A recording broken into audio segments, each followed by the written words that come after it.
Hello and welcome to the GD Politics Podcast. I'm Galen Druk, and we've got a podcast full of election updates today. We're going to kick things off with the latest in the gerrymandering wars. Both Texas and California have approved new maps in their state legislatures. For Texas, that makes it pretty much a done deal, pending lawsuits. For California, that means the maps now go to the voters to approve. We have some new polling on what California voters think at the start of all of this. Now, eyes turn to Missouri, Ohio, Indiana, and Florida for more Republican gerrymandering, and to New York, Illinois, and Maryland for more Democratic gerrymandering. Next, we're going to turn to the New York City mayoral race, one of the hottest items in this fall's off-year elections. It's getting about as New York as you can imagine. There's more scandal surrounding Eric Adams and one associate trying to bribe a reporter with cash stuffed into a bag of Hers potato chips. Mamdani led his supporters on a citywide scavenger hunt and got panned online for failing to do a single bench press rep solo at a campaign event. And Cuomo is attracting big money from Mamdani skeptic New Yorkers with his super PAC raising more than $1.2 million in a single week. We're also going to check in on the national environment, lest we get too Texas, California, and New York centric. And here with me to do all of that is my former colleague and newly minted chief election analyst at Decision Desk HQ, Jeffrey Skelly. Welcome to the podcast, Jeffrey. Hey, Galen. Thanks for having me on. Thanks for coming. I also want to say a big congratulations on becoming a father. In the time since we left 538, I created a podcast and you created a human. I think you win. Well, yeah, 2025 has already been kind of a crazy year. Got laid off, kid was born, got a new job. Yeah, things are just... And hey, we've got elections because... And we still voting have never elections. stops. So let's talk about that. That's what you're here to do. I want to start by asking, we'll talk about some of the other states, but how reliable are the gerrymanders that Texas passed and California is pursuing? Because I think these get talked about a lot in news coverage as done deal. Texas has 5 more Republican seats. And then, if this initiative passes in California, also done deal. Democrats have 5 more seats in California. Are they really that airtight, these gerrymanders? So I think the one in Texas is interesting because they definitely have turned 3 Democratic-held seats into seats that Republicans will flip in 2026. There are 2 seats that they made a bit redder that are held by Democrats, but were already Republican-leaning, and that was in South Texas, where we know that there's been a lot of shifts toward the GOP. Trump improved markedly on traditional Republican performance in South Texas, and because of his growing support among Latino voters in 2020, and then built on that in 2024. So you have Henry Cuellar and Vicente Gonzalez in seats there that were already seats that Trump had carried. Now, the new map makes them even a little redder, but it is possible that in a Democratic-leaning midterm environment, which is what you would sort of expect historically with a Republican president in the White House, that they could hold on, they could survive under those circumstances. But in the long run, it will be difficult for them to win seats that Trump carried by 10 or a little bit more in 2024. So I think it's either they get 3 or 4 seats, but in the long run, they're in a good place to probably get all 5. But when you're thinking about the midterm math, it is important, or it could be very important, whether they get all 5 or they just get 3. I think also in our thinking here is what happens to the Latino electorate? Have the shifts that happened from 2016 to 2024 become more enduring, or are they temporary? I think there's some polling, our friends at Equis Research, where Carlos Odillo, who used to come on the 538 Politics podcast, frequently works. They recently put out new research that shows there's quite a bit of softness there amongst the Latino electorate for Trump. And so oftentimes when there are these coalitional shifts, it'll be like, okay, the last ones in are the first ones out of your coalition once things start to sour. These are people who don't have a ton of experience voting for Republicans election after election after election. So I think how enduring this new coalition is also important, right? Well, absolutely. I think that's actually one of the other wrinkles to all this, is especially heading into a midterm. Look, midterm elections recently have had very high turnout for midterms historically, but the electorate is still markedly different from a presidential race. Nationally, you go from low 60 to mid 60% turnout of the voting eligible population to 47 to 50% in the last two midterms for the midterm electorate. And of course, if Trump is in the White House, you're probably going to have some more Democratic-leaning voters somewhat more likely on average to turn out, because that tends to be what happens to whichever party's in the White House. The other party's voters tend to be a bit more motivated to show up. And we know that turnout in places like South Texas, that there were a lot of voters who I think we would describe as inconsistent voters, or people who hadn't voted before, who did show up. A lot of them voted for Trump. Are they going to show up in a midterm election? So it's possible that in a midterm environment that those districts in South Texas are a bit, maybe not as red as they look. And Latino voters, especially younger Latino voters, are a group that does not seem to have very locked in partisan views. And so, yeah, I think it's sort of an open question as to how locked in they are. Now, this relates, we can transition to the California map. This relates to actually at least one of the districts in California in this conversation. The way that the California Democrats drew the new map there, and assuming if it does get passed, we'll talk more about that in a minute, if it does take effect, it looks to me like Democrats are in a good position to pick up 4 of the 5 Republican-held seats that they've targeted. And the one that is sort of sitting out there uncertain. Well, I should caveat that. Darrell Issa's district in Southern California is now one that Harris carried by about 3 points. So you would think in a midterm environment, Democrats would have a good shot at picking that up.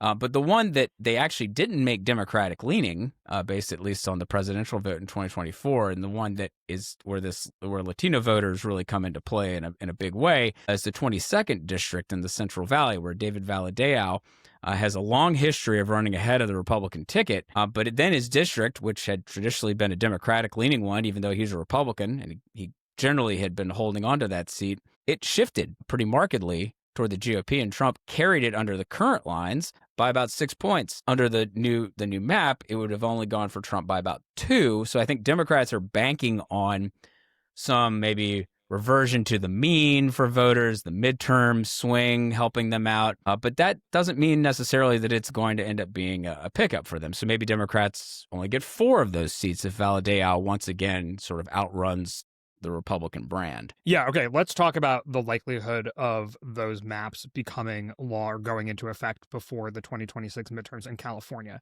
And also, this will get into some of those irregular versus regular voters that turn out in the midterms. A new UC Berkeley poll asked Californians what they think. And when you just look statewide overall amongst registered voters, the number of Californians who say yes to instituting these new maps is 48% versus 32% who say no and 20% undecided. So quite a number there of voters who aren't quite sure yet. And I think we can say oftentimes undecided voters, when looking at a ballot initiative, if they haven't been convinced before the date of the election, tend to vote no because they're like, I don't know, this is a lot of text and things seem to be fine the way that they are already. There's a pretty big shift when you go from registered voters to regular voters, which is defined by this poll as folks who have voted in at least 5 of the last 7 statewide elections. When you look at just those voters, yes on the maps,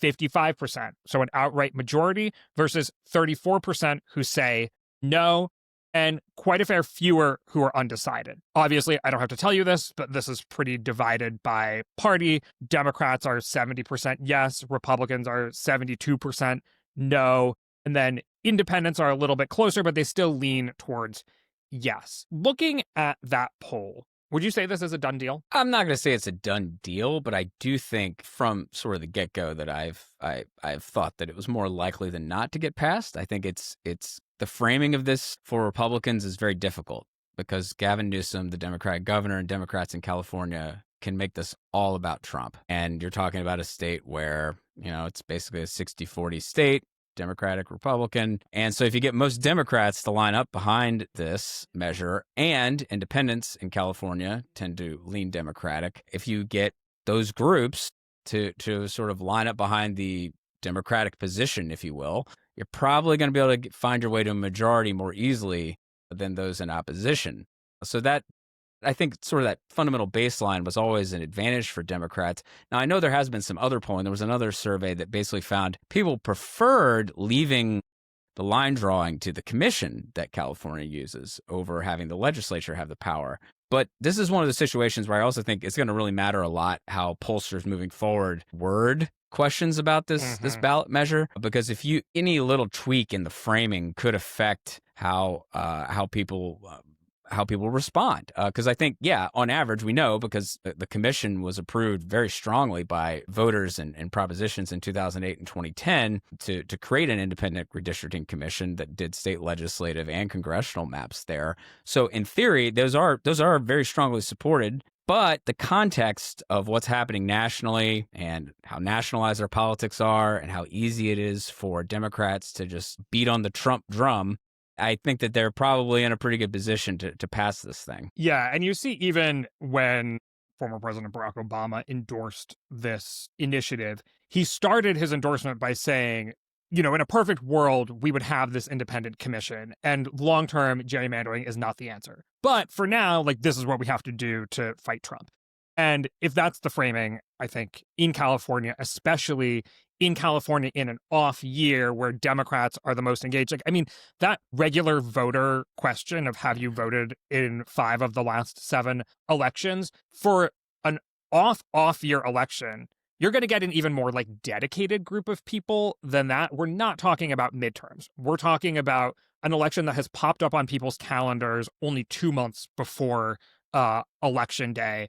And the people who are really paying attention to this story are people who are watching what Greg Abbott is doing on MSNBC or whatever. You know what I mean? Oh, no, that's precisely it. The sort of the conversation around what we call differential turnout, which is the thing we talk about in midterms, which is the idea that on average, someone who identifies more with the party that's out of power is more likely to show up than someone who identifies with the party that's in the White House. I think in a off year, like a 2025 election could be considered, you might see an even larger disparity on that front. Now, obviously, it will be easy to motivate Republicans in California, at least in the sense of saying they're trying to undo Trump. They're trying to, this or that. But we just know fundamentally that Republicans, in a high turnout election, they are happier with the status quo, election, they're a little less likely to show up. Yeah, exactly. I also want to say, I think there's a trend of people just saying Democrats have done everything to cut themselves off at the knees when it comes to gerrymandering. And I did a whole docuseries on gerrymandering, which brought me to California. So I think it's worth saying that as far as California is concerned, this was led by Arnold Schwarzenegger in the aughts when California was still mixed in terms of partisanship enough to elect a Republican as the governor of California. And a lot of the effort that this independent commission was fighting against was bias in terms of keeping incumbents in their seats as opposed to any sort of Democratic or Republican gerrymandering. So whereas maybe in some other states you could say that Democrats have hindered their own ability to fight fire with fire, what happened in California was not really actually even led by Democrats, and it wasn't about ensuring that Republicans couldn't gerrymander or that Democrats couldn't gerrymander. It was that incumbents had become so entrenched that even when there was sort of a red wave or a blue wave, nobody was losing their seat in California. So for some context there. No, that's exactly it. I believe between the 2002 and 2010 elections, after the last time the legislature was able to draw the maps before the independent commission, I believe 1 seat flipped parties in the entirety of that span in California because they had drawn such an incumbent protection map. And obviously, even when the incumbent retired, someone from the same party won. It was a very static map, even while there were lots of things happening in the electoral environment from year to year. The financial crisis, the Iraq War, there were wave elections basically. Yeah, they had 53 seats. 2006, 2008. One flipped. Yeah. And I think it was 06 when it flipped. Which, if everyone gerrymanders to hell their states, we could be closer to that circumstance again. I think even without these mid-decade gerrymandering wars, we were already looking at one of the least competitive elections on the books, or at least a midterm election with some of the fewest competitive districts on the books. Let's talk about that actually first, and then we can talk about some of the other states. Friend of the pod, Nate Silver, wrote today on his Substack that In an all-out gerrymandering war, while perhaps it may be bad for democracy, it's not necessarily bad for Democrats in the long run. And he makes a couple cases there, which is that in the 2010s, there was a differential concentration between Republicans and Democrats that made it easier for Republicans to gerrymander, which is to say the most Democratic districts in the country were electing a Democrat for president, like 95% Democrat versus 5% Republican. Like that's how the Bronx voted in 2016 for Hillary Clinton. Whereas the most Republican district in the country was still electing the Republican more like 80-20, 80% for Trump and like 20% for Clinton or independents or whatever. And just because Democrats were more tightly concentrated in cities, it was just easier it was less efficient the way that Democrats were sort of spread out. You either want to have everyone spread out equally or be concentrated to exactly the same degree. That has shifted as cities have become a little redder, and rural areas, I guess, have also become a little redder, where Democrats have maybe picked up ground is in the suburbs. On top of that, whereas under the old coalition pre-Trump, Republicans were more liable to turn out in low turnout elections, state legislative elections, midterms and the like. They were the more sort of college-educated bunch who maybe pay more attention to politics, more strictly partisan, fewer irregular voters, that when it came to getting a trifecta, winning those legislative chambers, Republicans had the advantage. As the coalitions have shifted, Democrats have increasingly picked up an advantage when it comes to these low turnout state legislative races. Those two things taken together, do you find Nate's argument